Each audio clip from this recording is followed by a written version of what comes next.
إن الحمد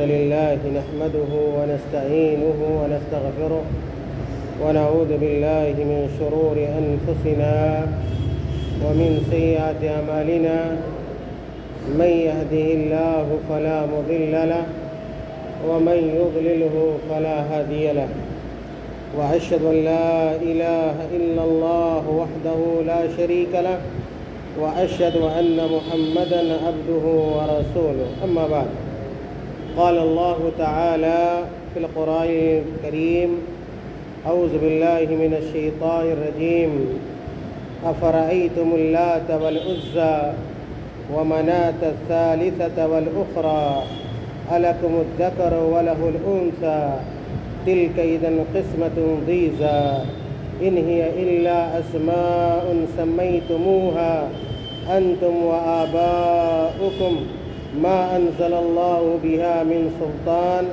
إن يتبعون إلا الظن وما تهوى الأنفس وَلَقَدْ جَاءَهُم مِّن رَّبِّهِمُ الْهُدَىٰ۔ حاضرین مسجد،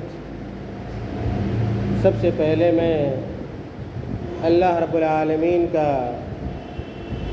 شکر گزار ہوں اور آپ کو بھی اللہ رب العالمین کا شکریہ ادا کرنا چاہیے کہ یہ خاص موقع اللہ رب العالمین ہر آدمی کو نہیں دیتا ہے۔ اللہ تعالیٰ جس سے خوش ہوتا ہے اور جس کے ساتھ اللہ تعالیٰ خیر کا ارادہ کرتا ہے، بھلائی کا ارادہ کرتا ہے، اسی آدمی کو اس طرح کے سنہرے موقع اللہ رب العالمین عطا فرماتا ہے۔